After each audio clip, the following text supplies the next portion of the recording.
રામ નારાયણ રા અમારું મૂળ મંત્ર અને મૂળ ધ્વનિ દરેક પરિસ્થિતિમાં અને સર્વત્ર હાજર છે.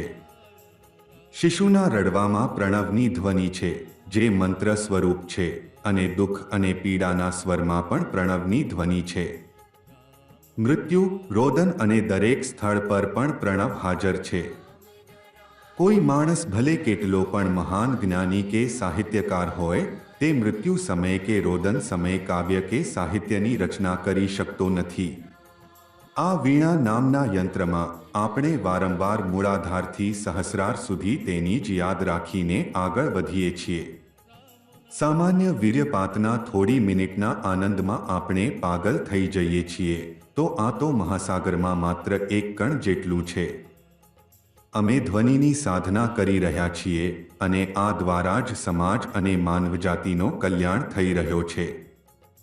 અમે તમામ સંસ્કારોને છોડીને આગળ વધશું, કારણ કે આ સંસ્કાર જ અમારું બંધન છે. મુક્તિ મેળવવાની ચિંતા જ આપણું એકમાત્ર ધ્યેય છે. આ મંત્રધ્વનિનું સ્મરણ કીર્તનના તાન સાથે કરવામાં આવે છે. યજ્ઞ, પૂજા, ઉત્સવ અને ધાર્મિક અનુષ્ઠાનો થાય છે, અને આ અનુષ્ઠાનો ગાનની જેમ ચાલુ રહે છે. આ ત્યારે જ સમાપ્ત થાય છે જ્યારે સ્વર અને લયનો સંગમ થાય. જ્યાં સુધી આપણે નહેરમાંથી બહાર નીકળીને નદીમાં પ્રવેશતા નથી, ત્યાં સુધી આ મંત્રની જરૂર છે. આપણા માટે સર્વજ્ઞાની વ્યવસ્થા થઈ ચૂકી છે, અને જ્યારે સત્યનો પ્રકાશ થશે ત્યારે આપમેળે જ સમસ્ત જ્ઞાન પ્રાપ્ત થઈ જશે. અમારા આંતરિક અસ્તિત્વમાં, આ બાહ્ય અને આંતરિક પ્રકૃતિમાં, આ બુદ્ધિની અંદર પણ તે પરમ તત્વ હાજર છે.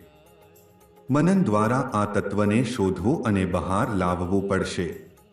કુલ કુંડલીની જાગૃતિ, નિર્વાણ, નિર્વિકલ્પ સ્થિતિ અને સમાધિ, આ બધું જ્ઞાન પ્રાપ્તિના માર્ગ છે. અને આ જ્ઞાન એ માર્ગ છે જે ધ્વનિને ઓળખવા માટે છે, અને જે તેને ઓળખી જાય છે તે સર્વ જાણતો થઈ જાય છે. આ વીણા નામના યંત્રને વગાડવું પડશે અને પરમ સત્યને પ્રાપ્ત કરવું પડશે.